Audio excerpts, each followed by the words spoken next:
day. From the Caesars Superdome in New Orleans, this is Madden Football on EA Sports.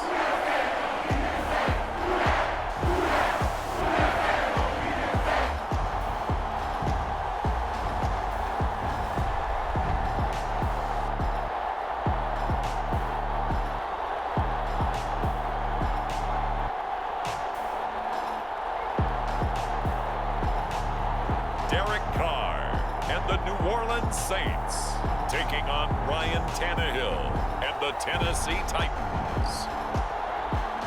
Well, folks, it is always a celebration here in New Orleans, and we are just outside of the Hoppin' French Quarter at the Caesars Superdome. Straight ahead, we've got a pretty good one on tap here, as it'll be the Tennessee Titans taking on the New Orleans Saints.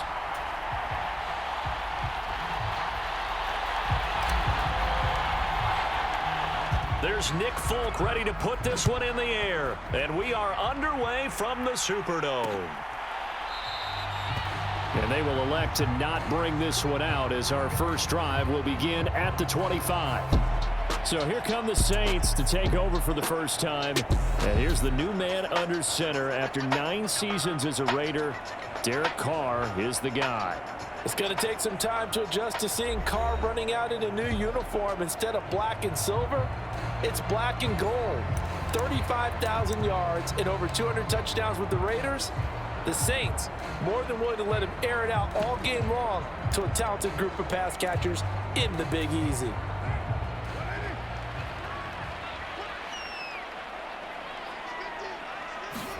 Right to the air is Carr. Johnson with a completion over the middle. And he gets this one just shy of the 40. They'll mark him down at the 39. 14 yards there on the first play from scrimmage. Good job there to locate his tight end, Charles, in the middle of the field. Yeah, he has good pass-catching abilities, and if they're able to continue to find him here in the early going, I think it'll help out his teammates out on the perimeter. You can take the big shots later if he occupies there. And the Titan defense steps up here, and down he goes.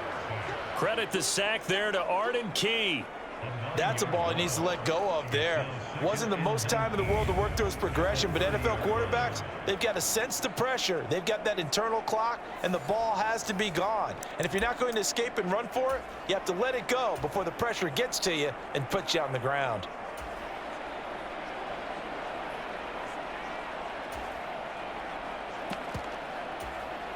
After the sack, it's 2nd and 19, and the road gets a bit tougher from here. Now Carr. Throw left side complete. That's Miller. It'll go down as a gain of 6, and it'll be a 3rd and about 13. Derek Carr, very precise thrower of the football. What's the game plan for going up against him? It used to be take away the short stuff, I know, but he's more than a dink and dunker, right? And you are right about that. Great analysis of him because he has evolved as a thrower.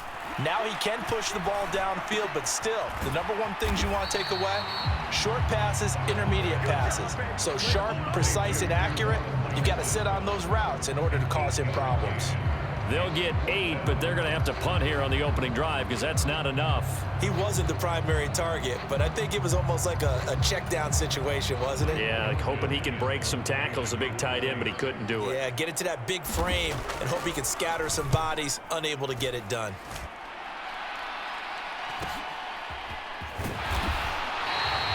45 yards, that's what the punt goes for. 5 on the return. And the Titans will be backed up deep to begin the drive as they take over 1st and 10. Well, the Titans ready to take over on offense for the first time, and it is the now 35-year-old Ryan Tannehill who leads them out in his 12th NFL campaign.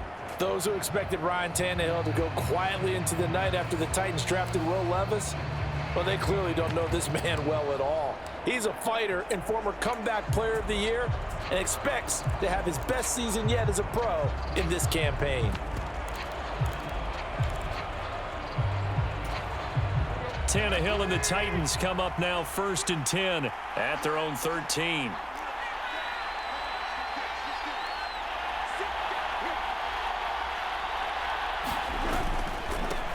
The NFL's leading rusher in 2019 and 2020, Derrick Henry. And he'll take this one only up to about his 13-yard line. Just a yard on the pickup there, and it'll bring up a 2nd and 9.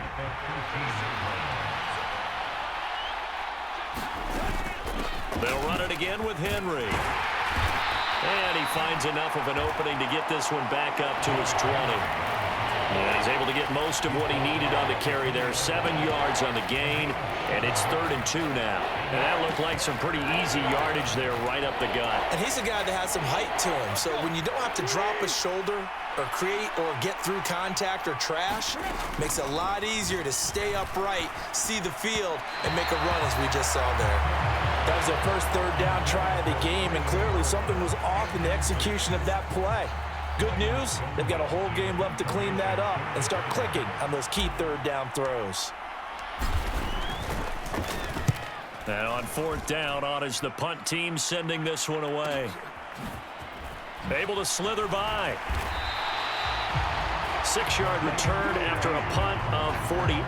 And the Saints will take over with a 1st down and 10. New Orleans Saints, they get ready to set up shop for their 2nd drive. Defense got the better of them last series, forcing a punt. See if they make a few changes in the game plan here and try to get points out of this drive. 1st and 10. Meanwhile, Carr's throw complete there to Smith. And that's good for a pickup of 10 yards. And that'll leave him with a 2nd and just a few inches left.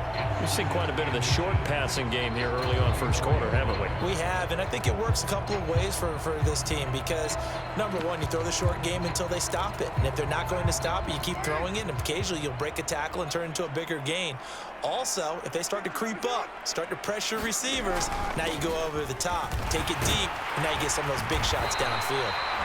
And this will wind up a Saints 1st down as he's got this up to the 45-yard line. Well, there's plenty of real estate for him to maneuver on that run, and let's face it, it shouldn't be a surprise. He's one of the better backs in the league. Had to come into this game with the idea, slow him down, otherwise it's going to be a long afternoon. Back-to-back good plays have him on the move on 1st down. Carr going to throw.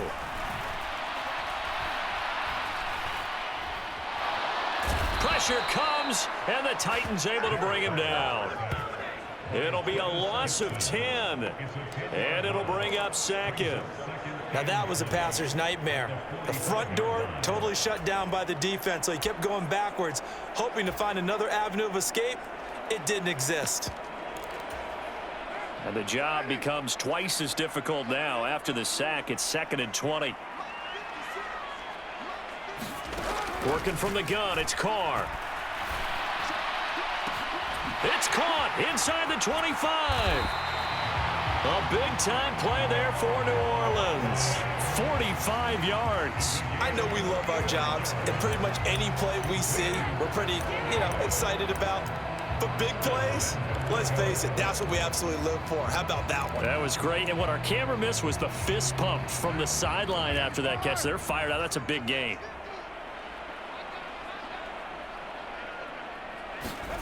Throwing on 1st down is Carr.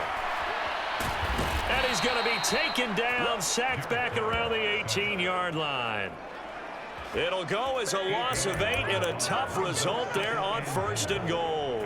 And that is the 3rd sack this offensive line has allowed this 1st quarter. Man, that puts him on pace. Let me do the rudimentary math here. To be sacked 12 times in a game, I know he's not going to go for that. I wonder if it's going to reshape what they decide to do on offense in terms of play calling. Well, I can tell you what, when he popped up, shaking his head, frustrated right now behind center. Toward the back corner of the end zone, but he could not get the feet down. This will wind up incomplete. Interested to see what they dial up here. 3rd and goal with a lot of green between them and the end zone. Now Carr. Smith catches left side. And he'll be out of bounds about a half to a full yard shy of the 5. Give him 13 yards on the connection, but not enough. 4th down. I know we just saw a nice throwing catch, but how about the big guys up front buying that time? Yeah, that's exactly what they did. They created time and allowed the space to happen, and it turned into a really nice play.